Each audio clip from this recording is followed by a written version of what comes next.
अस्सलाम वालेकुम dear students. Exercise 2.6 उसको सॉल्व करने से पहले हम लोगों ने जो नहायत इंपॉर्टेंट चीज़ है वो है जी सिंथेटिक डिवीजन क्या होती है।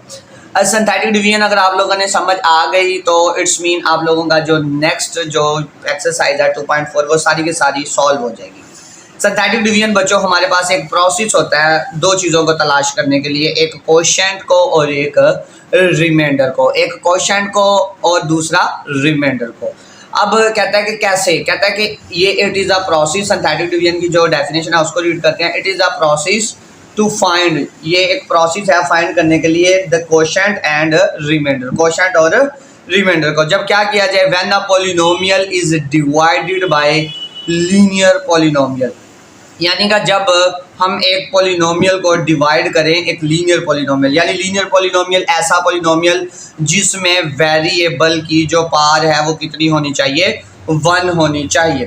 ठीक हो गया। अब इससे एग्जांपल से मैं आप लोगों को एक चीज़ क्लियर कर देता हूं। तो देखिएगा, अगर आपके पास कोई नंबर आ जाए, फॉर एग्जांपल मैंने लिख दिया इधर, ये मेरे पास एक नंबर है और वो नंबर है जी 18। अब 18 को मैं करता हूँ जी क्या कहते हैं, अब देख ले 5 पर डिवाइड कर लेता हूँ तो 5 क्या कहते हैं 3 आर 15, तो कितना बच गया मेरे पास, ये 3 बच गए।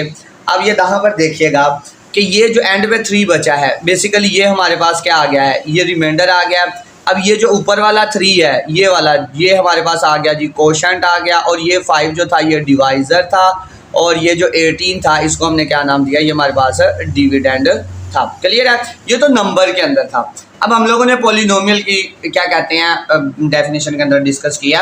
पॉलिनोमियल कैसे को कहता है कि एक लीनियर पॉलिनोमियल, लीनियर पॉलिनोमियल का मतलब बच्चों भला क्या होता है, ये एलपी का मतलब लीनियर पॉलिनोमियल ऐसा पॉलिनोमियल जिसमें वेरिएबल की पार क्या हो, 1 हो। जैसे फॉर एग्जांपल x-2, आगे आ जाए x-3, उससे आगे आ जाए जी x-4, तो ये सारे हमारे पास क्या है, लीनियर पॉलिनोमियल है। तो कहता है कि लीनियर पॉलिनोमियल कोई हो और उसको क्या करें, हम किसी और पॉलिनोमियल पर डिवाइड करें। जैसे कि ये एग्जांपल लिखी हुई है।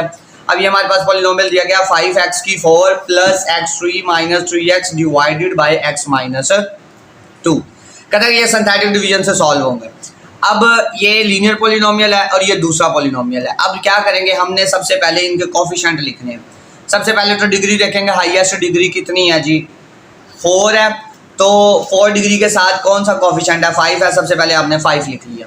उसके बाद डिग्री कितनी आनी चाहिए, 3 आनी चाहिए। तो डिग्री 3 है, 3 के साथ कोफिशिएंट कितना है, 1 है, तो मैंने वो 1 भी इसके साथ राइट कर लिया। इसके बाद डिग्री 2 आनी चाहिए। 2 डिग्री वाला x नहीं है तो इसकी जगह मैंने क्या लिख दिया, 0 लिख दिया। और उसके बाद डिग्री x की कितनी है, 1 है, उसके साथ कोफिशिएंट कितना है, -3 है, तो मैंने यहाँ पर क्या लिख दिया, -3 लिख दिया। अब इसको डिवाइड करना है किसके ऊपर, लीनियर डिवाइजर के ऊपर। और लीनियर डिवाइजर यानी लीनियर पॉलिनोमियल कौन सा है, वो है जी x-2। मैंने इसको 0 के इक्वल लेट किया और यहाँ से x की वैल्यू निकाल ली और वो क्या आ गई, -2 था, उधर जाकर क्या हो गया, +2। तो x किसके बराबर आ गया, बराबर 2 के आ गया। अब यहाँ पर मैंने लिख लिया जी 2 लिख लिया। अब क्या कहते हैं जी 2 इधर मैंने राइट कर लिया। अब सबसे पहले आप लोगों ने क्या करना है, इस तरह बॉक्स बनाकर अब नेक्स्ट क्या करेंगे, अब ये जो 5 है ना, इस 5 को आपने एज इट नीचे उतार लेना। अब जब नीचे उतार लिया तो क्या हुआ कि अब उतारने के बाद ये जो 5 है इसको 2 से मल्टीप्लाई करवाना है। 5 को जब 2 से मल्टीप्लाई करवाएंगे, 5 2 कितना आ गया, 10 आ गया। ये मैंने 10 इधर क्या कर लिया, राइट कर लिया। 10 और 1, अब इन दोनों को क्या करवा देना है, इन दोनों को प्लस करवा देना है। 10 और 1 कितने हो गए, 11, तो मैंने 11 इधर क्या कर दिया, राइट कर दिया। अब 11 को आपने किससे मल्टीप्लाई करवाना है, 2 से करवाना है। तो 11 2 कितना आ गया, 22। तो मैंने यहाँ पर जो ज़रब करके आंसर आएगा यहाँ पर लिख दिया। अब 22 के अंदर जब मैंने 0 ऐड किया तो मेरे पास आंसर कितना आ गया जी, 22 आ गया है।